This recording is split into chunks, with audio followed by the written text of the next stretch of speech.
Hello friends, new way of সিলেকশনে আপনাদের সকলকে স্বাগত জানাচ্ছি। আপনারা যারা ডাব্লিউপি কনস্টেবল, এসআই কিংবা WBCS prelims, WB constable, WBCS prelims mains পরীক্ষার প্রস্তুতি নিচ্ছেন, আজকের ক্লাসটি আপনাদের জন্য অত্যন্ত গুরুত্বপূর্ণ হতে চলেছে। আজকে আমরা ভারতের সংবিধানের সবচেয়ে গুরুত্বপূর্ণ অধ্যায় মৌলিক অধিকার, ফান্ডামেন্টাল রাইটস থেকে বিগত বিভিন্ন বছরের পরীক্ষায় আসা 25টি সেরা প্রশ্ন বা প্রিভিয়াস ইয়ার কোয়েশ্চেন নিয়ে আলোচনা করব। প্রতিটি প্রশ্ন আমরা বিস্তারিত ব্যাখ্যামূলকভাবে সমাধান করব, যাতে পরীক্ষায় এই টপিক থেকে প্রশ্ন আসলে আপনারা 100% নম্বর পেতে পারেন। তাহলে চলুন আর দেরি না করে আজকের ক্লাসটি শুরু করা যাক। ফার্স্ট কোশ্চেন আমাদের দেখে নাও। তোমরা সবাই 5 সেকেন্ডের মধ্যেই অ্যান্সার দেওয়ার চেষ্টা করো। আমি 5 সেকেন্ড তোমাদের সময় দিচ্ছি। ভারতের সংবিধানের কোন অংশে মৌলিক অধিকার রয়েছে? তো প্রথম প্রশ্নটি এসেছিল কবে?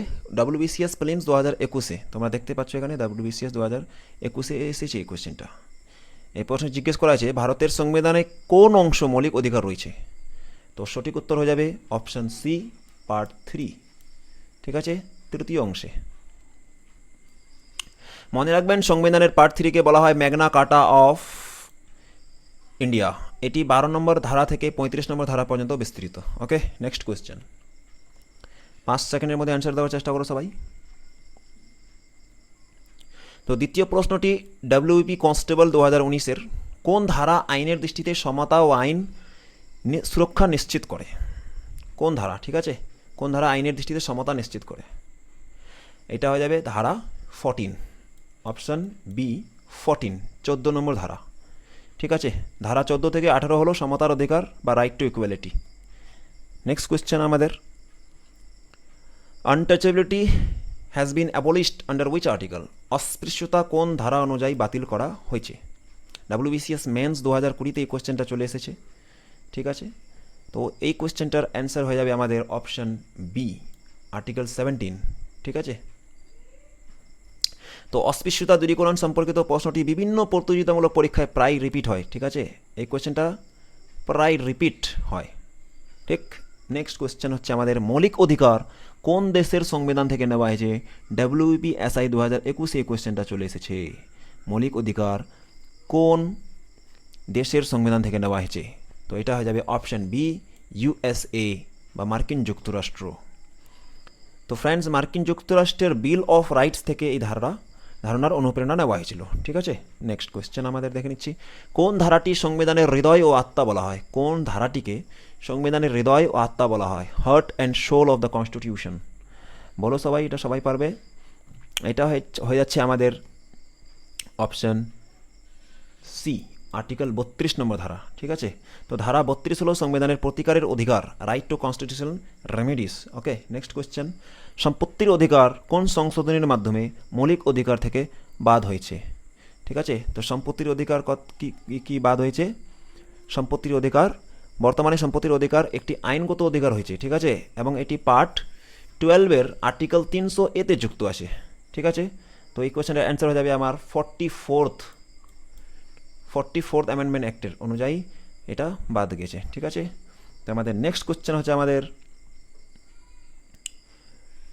কোয়েশ্চেন হচ্ছে শিক্ষার অধিকার, ধারা 21-এর কোন সংশোধনী দ্বারা যুক্ত হয়েছিল? কোন সংশোধনী দ্বারা যুক্ত হয়েছিল? ঠিক আছে, তো অপশান হচ্ছে এটা এ, 86th অ্যামেন্ডমেন্ট অ্যাক্ট, 86তম সংশোধনী অনুসারে। ঠিক আছে, এর মাধ্যমে 6 থেকে 14 বছরের বয়সী শিশুদের জন্য প্রাথমিক শিক্ষা মৌলিক অধিকার হিসেবে স্বীকৃতি পায়। ওকে, তো নেক্সট কোয়েশ্চেন হচ্ছে আমাদের, বেআইনিভাবে আটক ব্যক্তিকে মুক্তি দিতে কোন রিট জারি করা হয়? কোন রিট জারি করা হয়? সবাই বলো। ডাব্লিউবিসিএস মেন্স 2018-এর কোয়েশ্চেন, এটা ভেরি ভেরি ইম্পর্টেন্ট।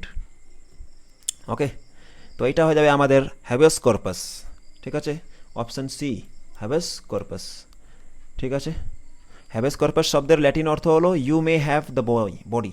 ওকে, নেক্সট কোয়েশ্চেন। জীবন ও ব্যক্তিগত স্বাধীনতার সুরক্ষার কোন ধারায় নিশ্চিত করা হয়েছে? ডাব্লিউপিএসআই 2018 এই কোয়েশ্চেনটা চলে এসেছে। ঠিক আছে, তো এটা হয়ে যাবে আমাদের অপশান সি, আর্টিকেল 21। ঠিক আছে, বাক মত প্রকাশের স্বাধীনতা ঠিক আছে, আর্টিকেল 21। নেক্সট কোশ্চেন আমরা দেখে নিচ্ছি, বাক ও মত প্রকাশের স্বাধীনতা একটি মৌলিক অধিকার যা আছে। বাক ও মত প্রকাশের স্বাধীনতা একটি মৌলিক অধিকার যা আছে, কত নম্বর ধারায় আছে? সবাই বলো কত নম্বর ধারায় আছে এটা? এটা তো সবাই পাবে। এটা হচ্ছে আমাদের আর্টিকেল 19(1). ওকে, আর্টিকেল 19(1) ক। ঠিক আছে, আর্টিকেল 19 সবাই মনে রাখো এটা। ঠিক আছে, তো নেক্সট কোশ্চেন হচ্ছে আমাদের, মানব পাচার ও জোরপূর্বক শ্রম নিষিদ্ধকরণ। মানব পাচার ও জোরপূর্বক শ্রম নিষিদ্ধকরণ কোথায় আছে বলো? মানব পাচার ডাব্লিউবিপি কনস্টেবল 2018-তে এই কোশ্চেনটা চলে এসেছে। ঠিক আছে, তো এটার আমাদের অ্যান্সার হয়ে যাবে article 23, option A article 23। Next question হচ্ছে আমাদের, সংখ্যালঘু দ্বারা শিক্ষা প্রতিষ্ঠান স্থাপন ও পরিচালনার অধিকার রয়েছে। সংখ্যালঘুরা শিক্ষা প্রতিষ্ঠানের অধিকার, যেমন মাদ্রাসা এগুলো বানাতে পারবে, কোন ধারার অধিকার রয়েছে? ঠিক আছে, ডাব্লিউবিসিএস মেন্স 2019-এর কোশ্চেন এটা। ডাব্লিউবিসিএস মেন্সের কোশ্চেন দেখতে পাচ্ছ কত ইম্পর্টেন্ট কোশ্চেন নিয়ে এসেছি আমি। তোমরা সবাই ভিডিওটা লাস্ট পর্যন্ত দেখো, মজা পাবে। তো আর্টিকেল 30-তে, ঠিক আছে, অপশান সি আর্টিকেল 30। তো নেক্সট কোশ্চেন হচ্ছে, জাতীয় জরুরি অবস্থার সময় কি মৌলিক অধিকার স্থগিত করা যায়? যখন জাতীয় ন্যাশনাল ইমার্জেন্সি যখন হয়, তখন কি মৌলিক অধিকার স্থগিত করা যায়? বলো সবাই। হ্যাঁ যায়। ঠিক আছে,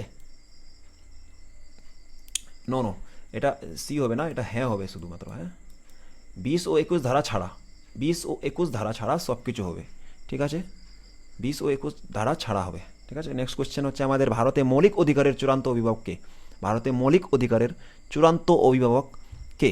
তো আমাদের সুপ্রিম কোর্ট। সুপ্রিম কোর্ট আমাদের মৌলিক অভিভাবক। নেক্সট কোশ্চেন, উপাধি বিলোপ সামরিক ও শিক্ষাগত ছাড়া, ঠিক আছে, কোন ধারায় রয়েছে? উপাধি বিলোপ মানে কোনো টাইটেল ধারণ করতে পারবে না। ঠিক আছে, কত নম্বর ধারায় আছে এটা? আর্টিকেল 18। আর্টিকেল 18-এ বলা হয়েছে যে কোনো আপনি মানে কোনো টাইটেল নিতে পারবেন না। ঠিক আছে, নেক্সট কোশ্চেন, ধর্ম, বর্ণ, জাতি, লিঙ্গ বা জন্মস্থানের ভিত্তিতে বৈষম্য নিষিদ্ধকরণ। ধর্ম, বর্ণ, জাতির বৈষম্য নিষিদ্ধকরণ, এটা কত নম্বর ধারায় বলা হয়েছে? এটা 15 নম্বর ধারায় বলা হয়েছে। ঠিক আছে, নেক্সট কোশ্চেন দেখতেছি আমরা, সরকারি চাকরিতে সুযোগের সমতা দেওয়া হয়েছে। সরকারি চাকরিতে সুযোগের সমতা দেওয়া হয়েছে, বলো এটা কি অ্যান্সার হবে আমাদের? এটা হয়ে যাবে আমাদের অ্যান্সার 16। সরকারি চাকরিতে সুযোগের সমতা দেওয়া হয়েছে 16 ধারায়। ঠিক আছে, নেক্সট কোশ্চেন, কারখানায় শিশুদের নিয়োগ নিষিদ্ধকরণ বলা হয়েছে। কারখানায় শিশুদের নিয়োগ নিষিদ্ধকরণে বলা হয়েছে। ডাব্লিউবিসিএস প্রিলিমস 2016-তে এই কোশ্চেনটা চলে এসেছে। এটা হয়ে যাবে আর্টিকেল 24। নেক্সট কোশ্চেন আমাদের হয়ে যাচ্ছে, ডাব্লিউবি ওয়ার্ডার 2019-এ এই কোশ্চেনটা চলে এসেছে। সংবিধানের বর্তমান কত ধরনের মৌলিক অধিকার রয়েছে? কত ধরনের মৌলিক অধিকার রয়েছে? কত ধরনের? 6টি। ঠিক আছে, 6টি মৌলিক অধিকার রয়েছে। নেক্সট কোশ্চেন হচ্ছে আমাদের, ম্যান্ডামাস রিটের অর্থ কী? 2017 মেন্সে এই কোশ্চেনটা চলে এসেছে। ম্যান্ডামাস শব্দের অর্থ কী? ম্যান্ডামাস রিটের অর্থ কী? ঠিক আছে, ম্যান্ডামাস মানে কি? ঠিক আছে, তো ম্যান্ডামাস মানে কি? উই কমান্ড, আমরা আদেশ দিচ্ছি। ওকে, নেক্সট কোশ্চেন হচ্ছে আমাদের সম্পত্তির অধিকার বর্তমানে একটি, আচ্ছা সম্পত্তির অধিকার আগে ফান্ডামেন্টাল রাইট ছিল, এখন লিগ্যাল রাইট হয়ে গেছে। ঠিক আছে, তো নেক্সট কোশ্চেন দেখা যাক, মৌলিক অধিকারের উদ্দেশ্যে রাষ্ট্র শব্দটি সংজ্ঞায়িত করা হয়েছে কত নম্বর ধারায়?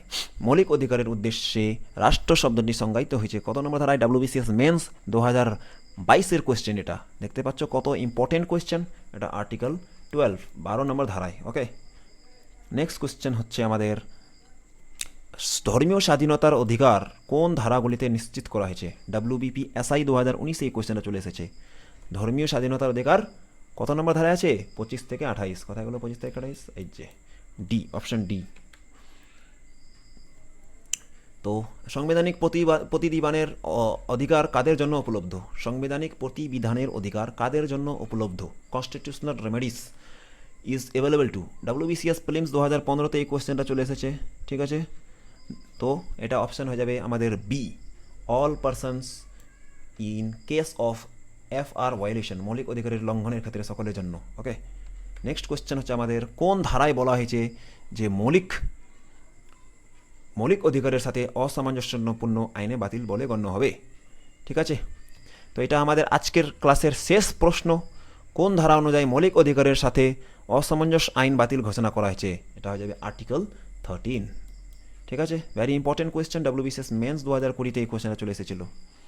ওকে, তো এই ছিল আমাদের আজকের ডাব্লিউইপি ও ডাব্লিউবিসিএসের বিগত বছরের অত্যন্ত গুরুত্বপূর্ণ 25টি মৌলিক অধিকারের সম্পত্তি প্রশ্ন ও সমাধান।